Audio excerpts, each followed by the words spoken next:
We're good. Right, hello everyone. It's going to be a bit of a freewheeling thing to start with, well at least to end with. To start with, I'm just going to kind of refer to some old presentation that I did, and I couldn't believe it when I dug it out. It was from 2014, because I wasn't originally going to do anything. It was Neil persuaded me, and we had a conversation about what we could talk about, and what I'd said was I'd obviously always understood there was a conspiracy and there was probably shots from the front, but because of the thing that everybody always talks about Dealey Plaza being so small in reality, how somebody from the picket fence wouldn't have been seen. And I think we talked a bit about it last night, where we said about the acoustics evidence, where it places somebody in the Mormon photograph right next to the tree, in line with Kennedy's head, rather than the Badgeman photograph further to the right. So what I want to do is I want to talk a little bit about the different possibilities beyond the fence, where the other kind of shooters could have been. So I think some of the examples that have been given is obviously the South Knoll, where you've got Sherry Feaster's position about the blood spatter evidence. I did a presentation, I think it was in 2013, which was about the Daltex building as a potential shooting location. The other end of the sixth floor of the book depository, sixth floor, has been mooted. We've got the example from the roof of the County Records building, where the Sabo was discovered in the 70s, which would have been potentially used to hold a 6.5mm Carcano round, but to then shoot it through a... Yes, exactly. So that's a possibility, but then you've got the example of, that's obviously where the possibilities, the location of the shots came from, but then you've got the example of, well, how many hits there were, and that's not just the wounds to Connolly and Kennedy, which I'll come to in a minute, but then you've also got the examples of other shots hitting other things. So you've got evidence of it hitting the turf, perhaps, in the grass between Main Street and Elm. Some people said that there was shots hit the road behind the limousine. Yeah. You've got the manhole cover as well, where there's a photograph of, I can't remember the FBI agent's name, but... Well, it's potentially Barrett.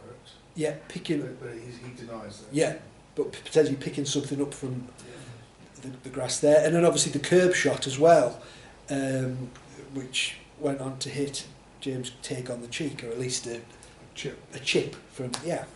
So all of this is what people saw, and then also the acoustics evidence is not necessarily what people heard, but what was recorded. I mean, I know it's debatable. So what I went back to was the sound and vision presentation that I did in 2014, which I think is probably one of the most well-received presentations that I've done, at least. What I did at that time, I started off talking about the morning of the assassination and Kennedy's breakfast speech. I'm not going to go through all of that, but that talked about his clothes and what he was wearing, and then I showed some photographs of Kennedy at Love Field, and then the actual clothing after the assassination. So what I'll do is I'm going to skip through some of that, but I'll read through some of the examples, which obviously shows the examples of what people saw. So what do the clothes tell us with regard to the assassination? Let's start with the back of Kennedy's shirt. I find it interesting that the autopsy report lists the back wound under a title, General Description of Body, along with references to minor cuts and abrasions, including to the ankles. For some reason, it isn't under the section titled Missile Wounds. It states that, quote, situated on the upper right posterior thorax, just above the upper border of the scapula, there is a 7 by 4 millimetre oval wound. This wound is measured to be 14 centimetres from the tip of the right acromion process and 14 centimetres below the tip of the right mastoid process. The FBI agents present during the autopsy, Sibbett and O'Neill, reported that Humes examined the back wound and, quote, determined that the distance travelled by this missile was a short distance in so much as the end of the opening could be felt with the finger. This all suggests to me the original assumption that, as remnants in the warrant report itself, was that either the wound wasn't a through and through, or maybe that it wasn't a bullet wound at all. But if the wound was caused by a bullet, as most agree that it was, then there's no reason to believe it came out of the throat. When the downward angle measured by Humes is coupled with the trajectory from the sixth floor window, the slope of the slope of Elm Street is taken into account, the 20-degree declination through the body should result in an exit wound from the chest. That is highlighted quite clearly by an image from the TV special Beyond the Magic Bullet, which claimed to prove that the single bullet theory was a fact, by recreating the shooting using a dummy torso stand-ins for Kennedy and Connolly. The line doesn't go anywhere close to going through the throat, but the makers of the programme actually had the audacity to claim that it did. The simple fact of the matter is the back wound is anatomically at or below the level of the throat wound, as recorded during the autopsy and on the official death certificate signed by the President's personal physician, Admiral George Berkeley.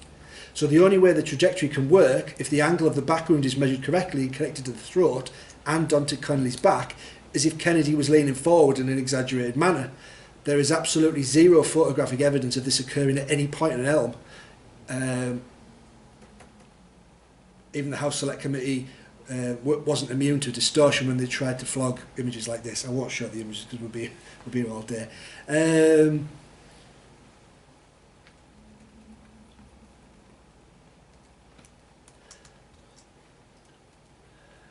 The Warren Commission said the back wound was above the throat wound in the neck, when the holes in Kennedy's shirt and jacket match up perfectly with the actual wound in the back, making a mockery of their argument.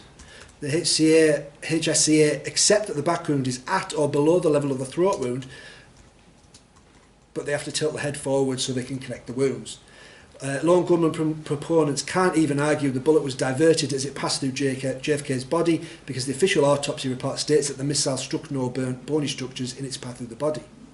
However, in recent years it has been shown that for the bullet to take the path it would have had to strike bone because the spinal column's in the way. Instead, they argue that Kennedy's clothes were bunched up and the actual location of the rear wound was in the neck and not the back. This is revisionism to an obscene level, when no images taken during the motorcade show the jacket bunching to anything like the height required to make the single bullet theory work.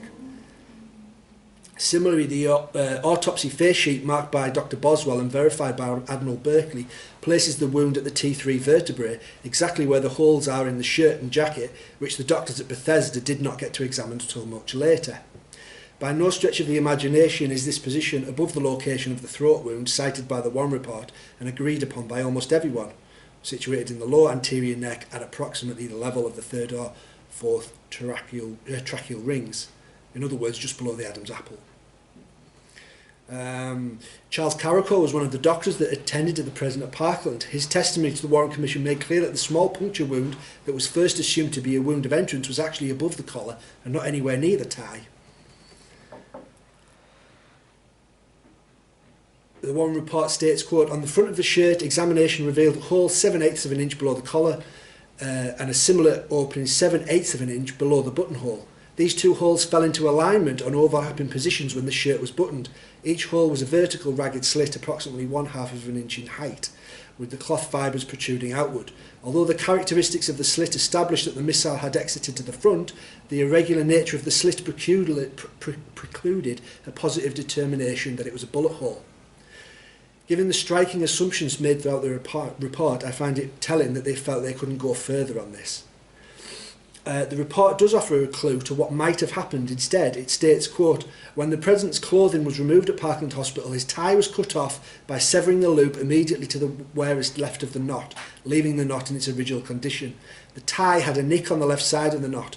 The nick was elongated horizontally, indicating that the tear was made by some object moving horizontally, but the fibres were not affected in a manner which would shed light on the direction or the nature of the missile. The photograph of the jacket and the shirt, and see it torn to shreds, I think you can clearly see how the damage around the tie might well have been caused by the scalpel used to cut the clothes from the body in the futile attempts to save the president. Then there's a lot about Connolly. At this point, before I get to Connolly, at this point I want to take a look at how the autopsy report describes the supposed entry wound in the back of Kennedy's head. It states that, quote, situated in the posterior scalp approximately 2.5 centimetres laterally to the right and slightly above the external occipital protuberance is a lacerated wound measuring 15 by 6 millimetres. Keep in mind this is the original entrance wound cited by the Warren report before the Clark panel moved it 4 inches higher into the cowlick area of the top of the skull. It seems to me the tumbling or yawning bullet argument is unpersuasive, since the dimensions of Connolly's back wound, reported by his surgeon Dr. Robert Shaw, are almost identical at 15 by 8 millimetres to the entrance wound in the back of JFK's head, which Humes measured at 15 by 6. As Millicent Craner and others have observed, nobody has ever argued that JFK was hit in the head by a tumbling bullet. The only other conclusion must be that 2 bullets hit Kennedy in the back of the head and Connolly in the back from an angle which made it look like they struck sideways rather than nose first. In other words, a tangential strike. I'll skip over that bit because I talked about the film, The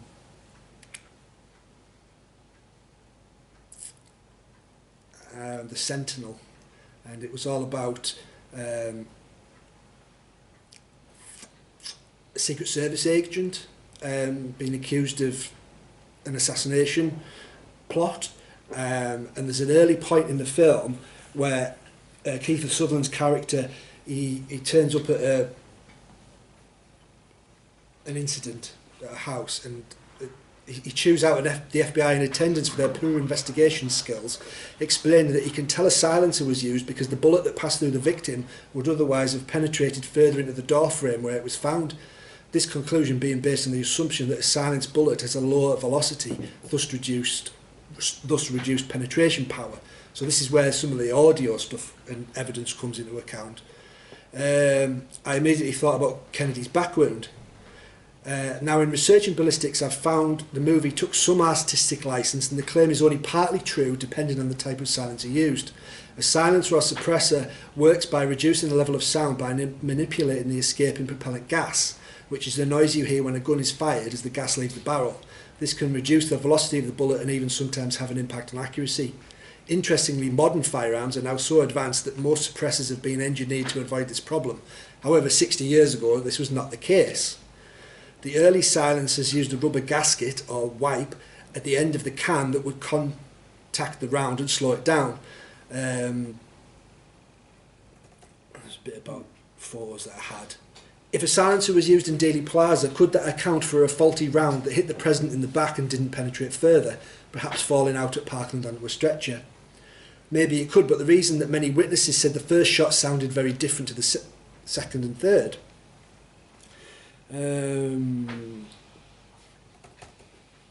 I'll skip over that. There's a long quote by Carol Hewitt. Number of shots. So that's the ear witnesses. People who believe Oswald acted alone make a big deal of the fact that the vast majority of the bystanders in Dealey Plaza said that they heard 3 shots. There was a chart that I found on John McAdam's site, and I used that deliberately because I thought, well, that using the lone nutters evidence is strong, because even that is against the official story. Just 9% said they heard more than 3 shots. About 77% said they heard 3 shots, with the rest hearing fewer than 3. For the sake of argument, I'm going to take those figures at face value. I'm now going to play another audio file. Please listen carefully because there will be some audience participation afterwards. So have a listen to this.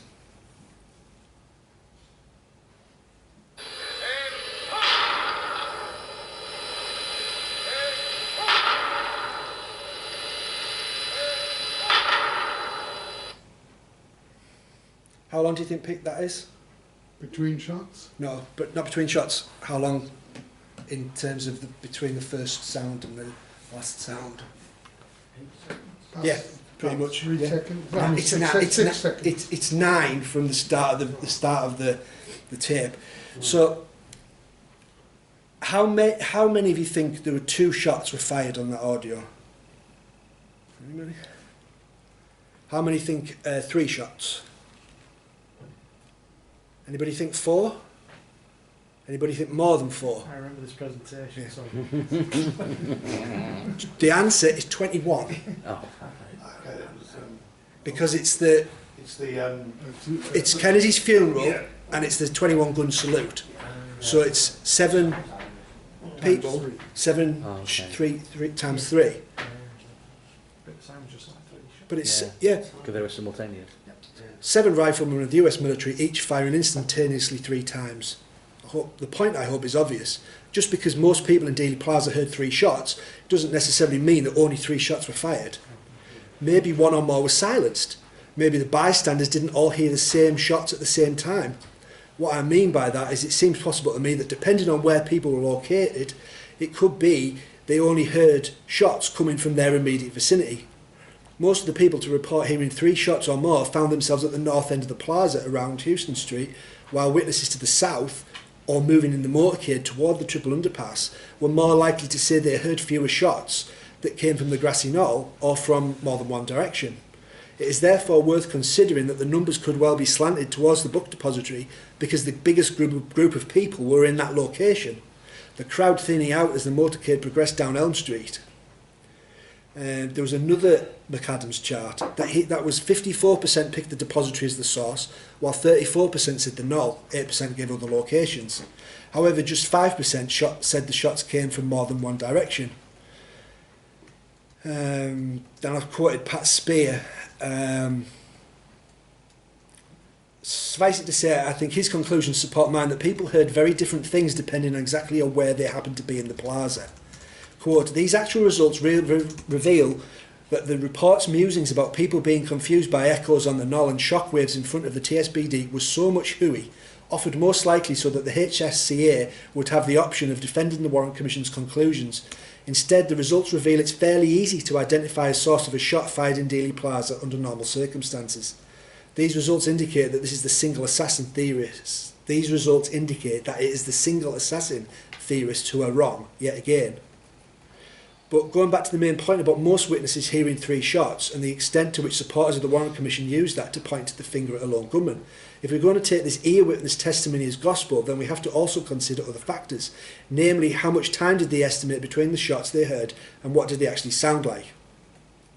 The modern Oswald Did It position posits a scenario where the first shot was fired at about frame 160 of the Zapruder film and that it missed. The second shot was fired immediately prior to frame 223 and hit JFK in the back, exiting his throat and continued on to strike Governor Connolly. The third shot hits Kennedy in the head at frame 313. Now, by my maths, that leaves 63 frames between the first 2 shots and 90 frames between the second and third. The FBI examined Zapruder's Bell and Howell camera and estimated that the shutter speed during the assassination was running at about 18 frames per second. Of course, it is impossible to be entirely precise because this all suggests a gap of about 3 seconds between the first 2 shots and 5 seconds between shots 2 and 3. If that is accurate, and if we take for granted the word of the majority of people on the ground saying only 3 shots were fired, then why is it that the vast majority of witnesses said the last 2 shots were much closer together than the first 2, which is what Mike talked about this morning? This is a paradox to which I have yet to see any Warren Commission apologists provide an answer. They can't have it both ways. On the one hand, they insist only 3 shots were fired because most people in the plaza only heard 3 shots, but at the same time they ignore the fact that the same people say things like this. And I won't go through all of these, but Dallas Mayor Earl Cabell, there was a longer pause between the first and second shots than there was between the second and third shots. They were in rather rapid succession. Lady Bird Johnson, there was a sharp, loud report, a shot. It seemed to me to come from the right, above my shoulder, from a building. Then a moment, and then 2 more shots in rapid succession. Luke Mooney, the second and third shot was pretty close together, but there was a short lapse there between the first and second shot. Ralph Yarborough, to me there seemed to be a long time between the first and second shots, a much shorter time between the second and third shots. I could go on, and with many more statements like that. Even the Warren report itself concedes that more witnesses said the last 2 shots sounded closer together than the first 2. It states most witnesses recall that the second and third shots were bunched together. I've found various other studies, and though the actual numbers vary slightly from analysis to analysis, the findings of each is unanimous and clear. It isn't even close. most ear witnesses in Dealey Plaza heard 3 shots. That is true. But equally true is that the fact that most ear witnesses said there was more time between the first and second than between the second and third. They were not evenly spaced and were a direct mirror image of the pattern people like Bugliosi, Myers, Posner and McAdams pontificate about. So that's the background. I think that's about 20 minutes. Sorry it wasn't as organised as it always have hoped, but I guess that's opening it up now to see where did the shots come from. So you talked about the spacing of the shots. I was saying in my presentation earlier, when I went through all the witnesses, I think it was 63 that had saved about them. Guys on the shuffle underpass, on top of it, various other witnesses, as you say, Lady Bird, Mrs. Cabell, Errol Cabell, the Greer and Kellerman, they said the same thing. So yeah. Young blood as well. Young blood said it, yeah. And a guy who was in the follow-up car, the presidential motorcade as well. No, Powers never said. Kenny O'Donnell said that the first and second were close together, then I was appalled and then it was the third. I came across maybe 2 witnesses out of them all that said the first and second were closer. But the majority of them, 97 or 8% say it was second and third, it was like a bang bang. And if you look at Mark Lane's Rush to Judgment when he interviews Bowers says that he does the bang, bang, bang, and he was reminded by the FBI that he wasn't a firearms expert, and he didn't agree with that, so that's kind of tailed off. But yeah, a lot of the witnesses, and that obviously proves that there was more than one gunman, because when the FBI tested the rifle, had to have a minimum of 2.3 seconds just to work the bolt. So, yeah. But in those days, it wouldn't have been possible to coordinate exactly 2 shots or more on any one sound. Well, they said the witnesses... They would now, but then they couldn't have done it except by where Kennedy was. Yeah. And they all had, if it had different angles, that would have happened at different time. Can I point out one thing is, as well as the ear witnesses and of course the acoustic evidence, which actually agree very closely on this business of spacing, but duration, they also agree, when you take into account the psychology of witnesses. I looked into this a lot for this talk I gave a few years ago, and people exaggerate times roughly by a factor of 2. And if you take that into account, the witnesses' accounts agree perfectly with the acoustic evidence for the spacing of the shots, exactly as you've said. The other piece of evidence that I found was Sheriff Decker. Remember he was in, I think, one of the lead cars? The lead car. The lead car. And as they were driving past the grassy knoll or thereabouts, there was a shot, then another shot, and another shot. And of course he got very excited and got on the radio, and I don't know whether he heard the later shots or not, but he heard those 3. And when he was asked to testify, he was asked to estimate the amount of time between the shots, and he gave the answer that most witnesses would have said, well, the first 2 were about 3 seconds apart, and the second and third were about 2 seconds or 1.5 seconds or something like that. But then he was asked, well, you were driving in the car, and you were just passing a lamppost, and you remember that? And he said, oh, yes, yes. So, well, how far did the car drive between the first and second shots? He said, oh, 20 feet or something. The second and third, he said, oh, about 12 or 15 feet. Now, you take those distances and the fact that they were going at 11 miles an hour, give or take, you get exactly the same thing that you hear on the acoustic tape and from the eyewitnesses once you take into account that they exaggerate the amount of time. They can't help it, it's a natural human thing to do. So that he gave evidence in 2 ways. One was by oral ear testimony. The other was by positional testimony in a moving vehicle of known velocity. And the second one gives a very different result from the first. And I would trust the distance measurement. Everybody knows how long their car is, but people are very bad at estimating time.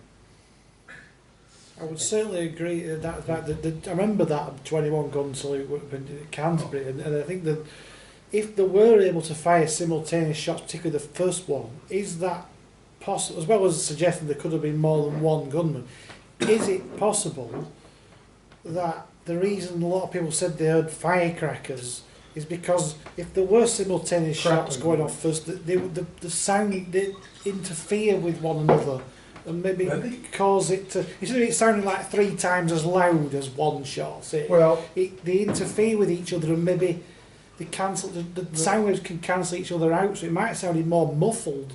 But I believe the acoustic evidence is probably correct. Yeah. And therefore, what your scenario says, simultaneous, exactly simultaneous shots for the first 3, it can't possibly be. No, It must be single shots from single weapons. Yeah, but you can split that up and record it better scientifically than somebody can determine and interpret their own. Especially if you're not expecting it. Yes. That's the Yes. point. That first shot is going to catch you completely unawares, and then Yes. you're startled. There's, Yes, you have everything good. to feed in. And Not only that, there's what you call the startle evidence, the shaking of the camera by Zapruder as he was filming.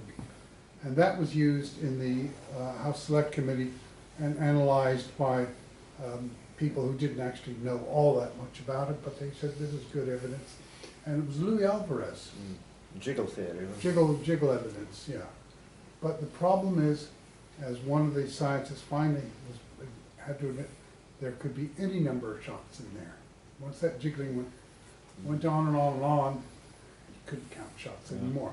The first one, though, and maybe the second, were pretty clear. You also have the situation where it's not necessarily a deliberate attempt to have it as only 3 shots. Maybe that was how it developed. I know there was 3 cartridges. Sure, you only wanted to make one shot. Yeah. Get it done. So the 3 cartridges, but did they actually make it fit to the evidence rather than the evidence The fit very to what first happened? press report live on there, the first thing it said was 3 shots. Yes, 3 shots. That was in the narrative from the Yeah. moment it started, as if it was all preordained that they were going to be. It's the first live when they interrupt television. It's a bit like the first thing you hear is what you believe. If you're not expecting it comes on, the first words they said were 3 shots, not shots. Some shots, 3 shots. The this point is well established also by, remember Reagan got shot? Yeah. And I don't know how many shots there were, 10 or 11 or something. And most people, the eyewitnesses, there were 6 or 7 shots. I heard 8 shots, I heard 4 shots, I heard 5 shots. They really weren't clueless, but there were a lot of shots. And just emptied his pistol into Reagan, other persons in the area, anybody. Brady, yeah. You could say the same for Robert Kennedy's assassination. There was so many shots fired, and so many people were wounded. Yeah. But it's interesting the point you said about the clothing. In their article I'm writing, I touch upon the clothing. The fact that Gerald Ford, it was revealed in the 1990s for the ARRB that Ford actually changed the wording of the report from eye to back of the neck. So Ford did that. From back to back of the neck. Yeah, that's right. Plus as well, Pierre Fink, I think during the ARRB, or was the HSE, it was one of the two, revealed in a letter that during the autopsy he requested to examine the president's clothing, and officer who outranked him told him that it wasn't going to be possible because his request was just purely academic. Really? Yes. So basically, and as Cyril Wecht says in the JFK Destiny Betrayed documentary, to try and correlate the wounds in Kennedy and Connolly, they needed both of the clothing, they needed to study it. It was a mammoth task to do this. And Connolly's clothing was taken and dry cleaned, wasn't it? Yes, it was. I was taken dry clean. Well, his wife said, no, I just dipped it in water to preserve it. I'll send it dry clean. But it's You're not going to dry clean a jacket that has a hole in it, are you? Well, didn't it turn up in a senator's wardrobe? It wasn't in No, his wife's I possession. don't know. It was I his think wife, I thought. But it turned up in the Nellie senator's- Connolly said something about when Mark Lane said, who cleaned Connolly's clothing, it was vital evidence, and she said, oh, I just dipped it in water to preserve it. It's quite funny though, see during the FBI reenactments, I think it was it December 63? Yeah, They from used the window. they used Connolly's actual jacket, but they never used Kennedy's. Because if they used Kennedy's, they'd have seen that the hole was in the back, at the third thoracic vertebra. This has got both, so obviously that's Kennedy's shirt, and you can see the hole there. So I don't know. I mean, probably of, you know, It's in the back. Yep. a few inches can make a difference. Well, that's what Missy says. There's I've recorded actually. that's That the one, Tony. That's the trajectory you would get. yeah through the back, through Sausages. out of his chest, not the throat. The docks, is it? The docks, yeah, which is just rubbish. There's Kennedy's jacket, and then the close-up is there. You can see where the hole is, where it's the exact. It's there. It's that there. It's in the exact same place as the shirt. Yeah. Oh, I know why that is, because the jacket bunched. No. The shirt Biggest- would have had Because he the was bent over like this. Yeah. You see the film? Harold Yeah. Weisberg pointed out that this was an insult to JFK's tailor. Yeah. That's the autopsy face sheet, which again, exactly the Yeah, same same place place. in the actual clothes. Yeah. That's the example of the shirt where it looks like it's the slits cut off rather than bullet wounds. Because the wound was above the line of the Yeah. time. Well, that shows you how much they sliced him up, sliced the jacket open to get to in, get it off. to get it off. There, look at the shirt, Same just thing. cut to shreds. This is Connolly's front of his shirt, I think. I can't remember without going back to the article. That's the wrist, where it came out of his wrist. It shows it was elongated. Yes, it was elongated, but was that because it was a tangential strike, because of the way he was sat, like that? Not sure. And he was on the Well, he said he was turning turning back. Yes. when he was hit. But he always maintained that he and Kennedy were hit by separate shots. Indeed. So he heard a shot, looked around, turned back, and then he was hit by another shot. And I think, well, either there were 2 or 3 shots, but he also thought somebody was firing automatic weapons or semi-automatic weapons because the shots were so close together. Now, if they were really 3 seconds and 2 seconds, that's time enough to work a bolt. So why did Connolly have that impression just as he was being hit? Thinking, they're going to kill us all, and they're using automatic weapons. His wife also, Connolly never testified that he'd never seen President Kennedy during the assassination, but his No. wife did. His wife says that she heard a shot and she looked at the president and he was doing this with his throat. And then on the second shot, that's when John died. So both their testimony